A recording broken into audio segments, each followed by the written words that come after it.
Somebody's up it? Yeah, I'll just getting myself into the right frame of mind for tonight's little encounter. Oh, what's on tonight, then? Oh, new dancing classes over the community centre. Oh, he said I'd better talking about that. Think she's planning to go. Oh. Oh, yeah, well, all levels of artistic accompaniment will be catered for, according to my new dancing partner. Dancing partner? Yeah, Ted Loftus. Oh, I see. Serious, then, is it? Oh, yeah. You know, I always say there's nothing quite as satisfying as giving your all at something you've got a natural gift for. Oh, I'm sure. Don't take a long scarf with you, will you? Long scarf? Well, you know what happened to Isadora Duncan. She went in for very long scarves, you know. Ended up by getting strangled with one of them. Oh. See you. Sarah. Hey, Stan. What? Does the name Isadora Duncan mean out to you? I say it does cost me a flipping fortune. Oh? Plus the post, Dave Smith said. Dropped dead at the last furlong. Oh.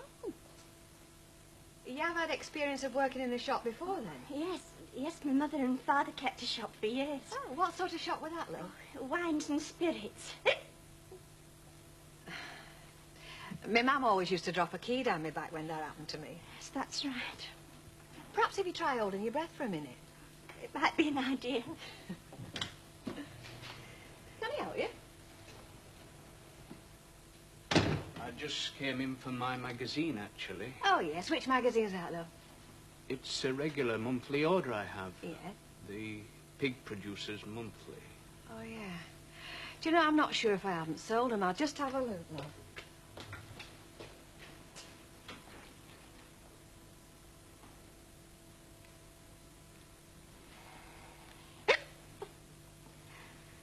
I was just holding my breath.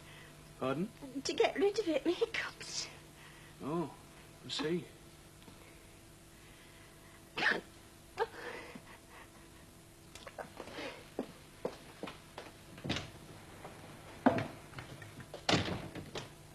Oh, has that young woman gone that were here? She seemed in a bit of a hurry. Oh, well. 10p, please. Pardon? 10p. Mr. Biddle's not about, then? No, love, he's left. I'm running the shop now. Oh, I see. Well, in that case, I don't think I'll bother. Oh. Oh, and, cancel the order, eh? Ta.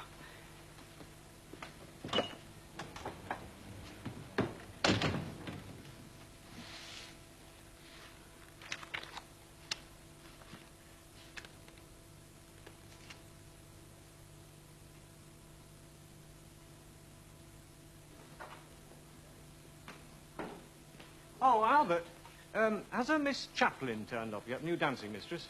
She's turned up. Don't tell me you've had a row with her already. Look, you tell that woman if she thinks she can come in here and throw her weight about, she's got another thing coming. What do you want to go and upset her for? We're upsetting me, coming in here telling me what she wants. She doesn't need to tell me. I know what she wants. Oh, no. I spent nearly a fortnight trying to persuade her to come here. Hey, and there's another thing. These chairs. Well, what about them? Well, I reckon you'll put them back where you found them when you're finished. That, frankly, I would have thought was a job for the caretaker myself. Oh, well, in that case, you can think again. Because the caretaker spent an hour this morning putting them things in their place. And he's not going through it all again. Not for you lot.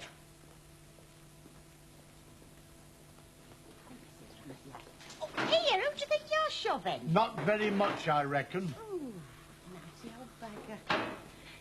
Evening, Mr. Bishop. Hilda, Ted. This is the right place to come for the dancing class, is it? Yes, that's right, yes. So it's just the two of you, is it? Well, Betsy Turpin said she might come along if you can manage to get away. Oh, good, that'll be nice. Mr. Bishop. Miss Chaplin. This is Mrs. Ogden. Oh, charmed, I'm sure. And this is Mr. Ogden, is it? Oh, no, Mr. Loftus. We're just good friends. Oh, I see. Oh, well, why don't I take your names while we're waiting for the others to arrive? Yes, well, that's just it, really, Miss Chaplin. Oh? Yes, you see, the initial surge of interest in the class has not been quite as overwhelming as was originally anticipated. You mean this is it? Yes. For the moment. I mean, from these little acorns, eh? As my better half is wont to say. Dancing lessons? Tonight, over at the community centre. You've got it all wrong, love. I'm not the one who needs lessons in dancing, I'm the one who gives them. I mean, I've got a sign in Maggie Clegg's window, haven't I? Learn the Langton way. Don't send money, just your vital statistics. Oh, go on, just for a laugh. You know what I'm like, for a giggle. You know, you'd do anything, wouldn't you, to have your way with me? Must be your overpowering masculinity. It sweeps over me like a wave. Keep talking, keep talking. Are we on, then, or not? I tell you what, you buy me another pint and I'll try and warm to your improper suggestion. Something all right, then? Most of you. As they ever are, I suppose. Something bothering you? Should there be? Come on, now. I know there's something. A Celt, me, you remember? Sensitive to atmospheres. One of the perks of being senior barmaid, that is it. What? Having a night off at the drop of a hat whenever you want it. Oh, not a night off, surely. What would you call it, then? Well, all part of a deal we made. Oh? I let her have half an hour off this end of the evening when there's not much doing. She stays on half an hour later, lets you get away early. Oh, I see. And what's all this bit about senior barmaid, anyway? Well, she is, isn't she? Not in my books. Look, love, there's only one sheriff behind this bar, and right now you're talking to him. And No does- favourites with me. Does Betty know about it? How should I know? The subject's never come up, has it? And if it does? I shall just have to make it clear to her, won't I? Look, the only thing that concerns me is what sort of a job you do, not how long you've been doing it. About this business of who cooks your dinner for you. Oh, yes. Steak and chips all right for you tomorrow? I am very partial to steak and chips. Right.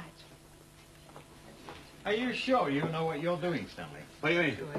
Well, let your wife go off dancing with another fella. It's a crafty move, that, mate, I'll tell you. Crafty. Yep. Keeps her happy, keeps me happy. And what's more, it makes economic sense. Economic sense. Well, while she's over there with him, she's not here with me, is she? So it's one pale ale less every time I give an order. Hey, you know, Stanley, sometimes I think us mere mortals underestimate you. All right.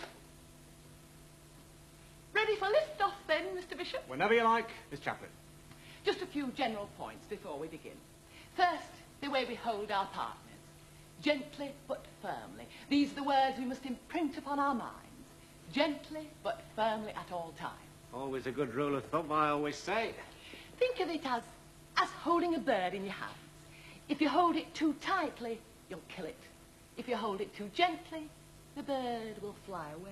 And like I always say, a bird in the bushes is worth two in the hand any time. Now, are there any questions before we begin? Oh, yeah, just one question, Miss Chaplin. Yes, Mrs. Ogden. When do we start our formation dancing? All in good time, dear. Certain basic standards must be achieved before one can even consider scaling the Olympian heights. However, to give you some idea of what you may all eventually achieve, next time some of my very brightest young stars will be coming along to give us a demonstration. Oh, goody. And now, to show what can be done in the very shortest of time with the very rawest of material, come along, Mr. Langton. Hey?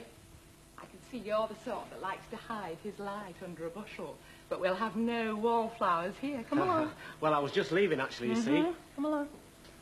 One there, and there. Now, what's your magic words? Pardon? Gently but firmly, what are they? Gently but firmly. Thank you, Mr. Bishop. And it's 1, 2, 3, 1, 2, 3, 1, 2, 3, 1, 2, 3, 1, 2, 3, 1, 2, 3. I mean, it could have happened to anybody. Eh? I mean, when all's said and done, it's only a nervous thing, like being red-faced. Now, look, with me, for instance, I'm always going red-faced, and there's nought I can do about it. But it doesn't mean to say I'm not just the fellow you might be looking for, does it? No, And of you course can't not. judge her on that basis anyway, because it weren't her fault. It was my idea. I mean, she were against it, and then she had him on an empty stomach. I mean, she daren't eat out in case it made her sick. Well, that would have been even worse, wouldn't it? Sherry, love, what are you going on about? Mavis Riley. Your girlfriend's the one with the hiccup. Well, she's not my girlfriend as such, like, but I am trying to help her, yes. Well, what the heck happened to her? Well, how do you mean? Well, I were on the point of telling her the job were hers when we got interrupted. I went in the back. When I came out again, she'd vanished. Well, yes, she would, you see. I mean, she thought with having the hiccups that she'd blown it. Credit me with some nous, Jerry. You don't think I'd let a thing like that influence my decision, do you? You mean she's got the job, then? If she wants it, yeah. Oh. Well, I seem to have made a right mug of myself, don't I? No comment. Look, you just tell her to see me here tomorrow, preferably before a lunchtime boozer. Aye, right. Well, yes, thanks very much. My pleasure. What do you want, then? Oh, just solving a mystery for me called The Vanishing Lady, or Why Mavis Had Hiccups. All right. In fact, it's been a bit of a mysterious day all round in here today. How do you mean? We haven't had an outbreak of swine fever or something in Weatherfield, have we? Why? Oh, just that... Well, we've had about half a dozen different fellas in here today, all cancelling their regular order for the Pig Producers Monthly. The what? Well, we've got about half a dozen left on his hands. Who the hell reads the Pig Producers Monthly? Presumably the pig producers of Weatherfield. Ah, but that's just it, isn't it, darling? What? There isn't a piggery within 5 miles of this place. And there hasn't been for years. Has there?